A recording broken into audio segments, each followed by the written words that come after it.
nanya kenapa memilih tinggal dan bekerja di Malaysia. Halo, gue Fajrin, orang Indonesia yang tinggal dan bekerja di Malaysia. Hari ini gue mau ke Kuala Lumpur untuk yang ke-7 kali coba. Gila, gue gak bosan-bosan banget sama Malaysia. Kegiatan pulang kantor orang Indonesia yang kerja di Malaysia. Hai Besti, aku anak Indonesia yang kerja di Malaysia. Dan hari ini aku mau ke supermarket dulu pulang kerja. Aku orang Indonesia, kerja di Malaysia. Dan saya mau menjawab pertanyaan-pertanyaan yang paling sering ditanyain sama netizen. Malaysia masih menjadi negara tujuan bagi para pekerja migran asal Indonesia. Bahkan menempati urutan ketiga setelah Hong Kong dan Taiwan. Selain dekat karena negara tetangga, biaya hidup di Malaysia masih tergolong murah, sama seperti di Indonesia. Malaysia juga sudah mengizinkan beberapa sektor yang bisa dipilih untuk tempat bekerja. Dan beginilah reaksi beberapa orang Indonesia yang bekerja di Malaysia. Banyak yang nanya kenapa memilih tinggal dan bekerja di Malaysia. Halo, gue Fajrin, orang Indonesia yang tinggal dan bekerja di Malaysia. Udah banyak DM yang masuk dan teman-teman gue juga bilang, kenapa sih lo memilih tinggal dan bekerja di Malaysia? Padahal kalau di Indonesia kan sama aja. Nah, kali ini gue bakal share beberapa alasan kenapa gue memilih Malaysia untuk tinggal dan bekerja. Yang pertama, biaya hidup di Malaysia itu terjangkau banget, sama kayak di Indonesia. Makanan enak dan murah, mulai dari street food sampai restoran fancy. Semua bisa dinikmati tanpa bikin kantong bolong. Seru kan? Ya, kalau misalnya mau dihitung-hitung sih sama aja kayak di Indonesia sih. Yang kedua, lingkungan kerja di Malaysia itu seru. Di sini banyak perusahaan internasional dan orang-orangnya tuh ramah banget. Mereka sangat menghargai keragaman. Jadi kita bisa kerja dalam tim yang multikultural dan saling belajar satu sama lain. Yang ketiga, tinggal di Malaysia itu punya akses gampang ke tempat wisata keren loh. Cuma beberapa jam perjalanan, kamu bisa langsung menikmati pantai indah, hiking di gunung, atau explore pulau-pulau eksotis. Dan juga tiket pesawat dari Malaysia itu lebih murah kemana-mana. Ada yang pernah coba nggak? Tulis di komen ya. Jadi nggak cuma kerja, liburan juga asik. Yang keempat, kehidupan multikultural di Malaysia itu luar biasa loh. Di sini kalian bisa merayakan berbagai festival dari berbagai budaya. Misalnya, kita bisa ikut merayakan Hari Raya, Tahun Baru Cina, atau Deepavali bareng teman-teman dari berbagai latar belakang. Ini bikin hidup lebih seru sih. Dan terakhir, makanan Malaysia itu nggak ada tandingannya loh, sama aja kayak di Indonesia. Siapa sih yang nggak nolak nasi lemak, laksa, nasi kandar, dan lain-lainnya? Itu tuh salah satu menu wajib kalau misalnya kalian datang ke Malaysia. Pokoknya setiap sudut kota ada makanan enak yang bikin ketagihan loh. Nah, itu dia alasan gue kenapa pengen tinggal dan bekerja di Malaysia. Biaya hidup terjangkau, lingkungan kerja positif, akses ke wisata keren, budaya yang kaya, dan pastinya banyak makanan-makanan enak juga. Kalau kalian juga pengen pengalaman seru, Malaysia bisa jadi pilihan kalian loh. Siapa yang setuju? Tulis di komen ya. See you, bye-bye.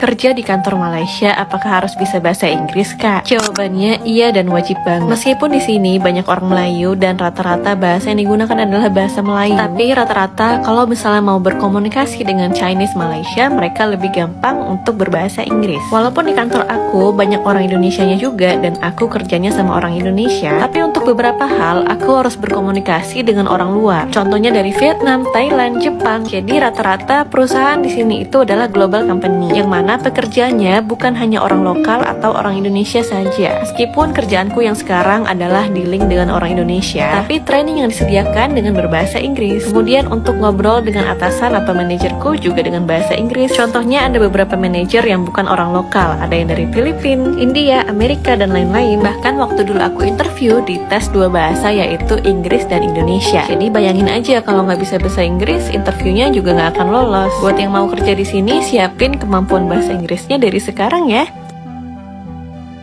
Day in my life sebagai budak korporat di Malaysia. Halo, gue Fajrin, orang Indonesia yang tinggal dan bekerja di Malaysia. Nah, tepatnya hari ini, hari Senin, tanggal 4 November 2024, gue resmi untuk pindah kantor. Nah, kantor gue itu terletak di KL Sentral. Buat kalian yang pernah main ke Kuala Lumpur, pasti tahu dong area ini. Mungkin untuk sebagian orang nggak asing ya dengan area KL Sentral ini. Oke, gue lanjut ya. Jadi untuk company gue yang sekarang ini, itu tuh masuknya jam 9 pagi sampai jam 6 sore aja. Dikarenakan gue masih baru, jadi ada proses training. Untuk trainingnya sendiri kurang lebih memakan waktu 3 minggu. Untuk menuju ke kantor dari tempat gue ini, gue menggunakan LRT. Untungnya untuk LRT-nya itu satu line aja, yaitu line Kelana Jaya. Menuju ke kantor dari rumah gue itu kurang lebih cuma 30 menit aja. Bahkan kayaknya nggak sampai deh. Setelah sampai di KL Central Station, gue langsung turun aja dan ngetap untuk keluar. Karena ini first day gue, jadi gue datangnya tuh agak early aja. Takutnya masih ada yang harus diregistrasi gitu. Nah, sampailah gue di kantor yang baru. Agak shock sedikit aja sih, yang tadinya lobi kantornya agak sepi di tempat kerja yang sebelumnya, dan sekarang melihat lobi yang ramai banget. Jadi vibes-nya memang kantoran banget. Ini dia untuk situasi kantor gue yang baru, dan juga untuk area pantry-nya. Plus ada berbagai macam minuman yang bisa kita pilih dan kapanpun kita bisa refill. Oke, sekian A Day in My Life gue sebagai budak corporate di Malaysia. Sampai ketemu di video selanjutnya. See you, bye-bye. Kegiatan pulang kantor orang Indonesia yang kerja di Malaysia. Hai Besti, aku anak Indonesia yang kerja di Malaysia. Dan hari ini aku mau ke supermarket dulu pulang kerja buat cari stok makanan untuk di rumah. Harga groceries di sini hampir sama aja kayak di Indo, tapi beberapa bahan makanan itu ada yang lebih murah juga. Pulangnya aku makan ayam penyet di deket KL Central. Ada yang tahu nggak ini kira-kira di mana? Karena banyak banget pekerja Indonesia yang kerja di KL Central itu tuh makan di sini. Harganya cuma RM9 dan bisa pilih sambal penyet yang biasa atau sambal penyet yang hijau. Dan di Malaysia selalu orang-orang jual ayam penyet itu pakai sup. Apalagi di kedai ini tuh ada jual bakso mulai dari RM7 aja, tapi kali ini aku nggak order. Dan bisa add on kol goreng juga. Aku biasanya nggak suka sayur, tapi kalau kol goreng pasti aku suka. Setelah makan udah jam 7 lewat, aku baru pulang. Aku lebih prefer pulang jam 7 ke atas karena LRT-nya udah nggak terlalu ramai kayak jam 6. Makanya aku prefer makan dulu di KL Central, jadi pas sampai rumah tinggal langsung tidur. Itu aja kegiatan hari ini. See you next video, Besti. Culture shock tinggal di Malaysia. Pertama kali datang di sini ditanyain Grab driver itu, "Are you a Chinese?" Terus kayak gue bingung jawabnya apa, karena kan di Indo kontroversi banget ya, tanya Cina atau bukan. Diajak ngomong Mandarin terus nggak? Selalu. Terus kalau misalnya kita nggak ngomong, kita bilang kita nggak bisa, kayak Cina apa lu nggak bisa ngomong bahasa Cina? Banana. Raham. Yes. Apa culture shock tinggal di Malaysia? Yang paling bikin shock itu pertama kali mereka lebih strict kalau masalah agama ya. Gue pernah mau sholat, abis nge-gym pakai celana pendek, ditegur katanya cowok itu harusnya di bawah lutut, betternya jadi kalau bisa ke musola itu udah berpakaian yang rapi. Nggak pernah tuh di Indo gue digituin. Jadi apa culture shock tinggal di Malaysia? Culture shock tinggal di Malaysia itu rajanya ulang tahun, rakyatnya diliburin. Michelle, apa culture shock tinggal di Malaysia? Kalau makan di warteg alias mamak itu nggak pernah nyambung, selalu bahasa tubuh. This one, this one. Thank you. Apa culture shock tinggal di Malaysia? Kalau di pom bensin nggak ada yang bilang mulai dari nol ya. Eca, apa culture shock kerja di Malaysia?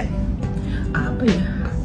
Oh, kalau di sini di jalanan itu klakson hampir nggak ada, kecuali case of emergency. Sama yang kedua, nggak ada polisi ogah say. 1000 dulu dong. Culture shock kerja di Malaysia itu satu negara tapi public holiday-nya bisa berbeda-beda antara satu negeri dengan negeri lainnya. Maksudnya gimana kak? Jadi hari ini aku tetap kerja karena kantor aku itu di Kuala Lumpur. Padahal di Selangor itu lagi public holiday karena hari jadi Sultan. Jadi negeri yang dimaksud ini adalah kayak provinsi gitu loh di Indonesia. Kalau di Indo kan kita satu public holiday itu untuk satu negara, gak ada yang beda-beda. Tapi kalau di sini itu ikut dari negeri-negerinya. Misalnya kalau di negeri 9 itu lagi public holiday, belum tentu di Kuala Lumpur itu public holiday. Jadi menurutku di sini banyak public holiday-nya karena kalau sultannya aja ulang tahun atau hari jadi itu public holiday. Jadi hari ini orang-orang yang di Selangor pada rebahan di rumah, tapi kita yang di Kuala Lumpur itu kerja. Gimana guys? Kira-kira tertarik nggak buat pindah kerja ke sini? hari ini gue mau ke Kuala Lumpur untuk yang ke 7 kali coba. Gila, gue gak bosan-bosan banget sama Malaysia. Cuman setiap gue ke Kuala Lumpur tuh nyobain kopinya, gue belum nemu kopi yang enak di Kuala Lumpur gitu. Kalau di Jakarta kan kita tahu kopi tuku ya, nah tapi kalau di Kuala Lumpur kopi apa ya? Please, yang tahu gue harus coba kopi apa di Kuala Lumpur, let me know ya. Aku orang Indonesia, kerja di Malaysia. Dan saya mau menjawab pertanyaan-pertanyaan yang paling sering ditanyain sama netizen. Answering frequently asked questions. Kakak kerja apa di Malaysia? Saya kerja di bagian IT di salah satu perusahaan multinasional. Perusahaan multinasional ini ada di beberapa lokasi di seluruh dunia. I studied IT back in the university. My major was information systems. I started off as a programmer for an Indonesian local company back in Jakarta. And after working for 1.5 years, I feel like, no, this isn't for me. So I switched career, but still in the IT field. So I've been wanting to work outside of Jakarta. It could be just outside of the city like Bandung, Jogja, Bali. But even better if I can work outside of the country. Jadi waktu itu di tahun 2018 saya dapat 2 offer. Pertama sebagai IT di perusahaan ini tapi di Jakarta, atau jadi content moderator di Pulau Pinang.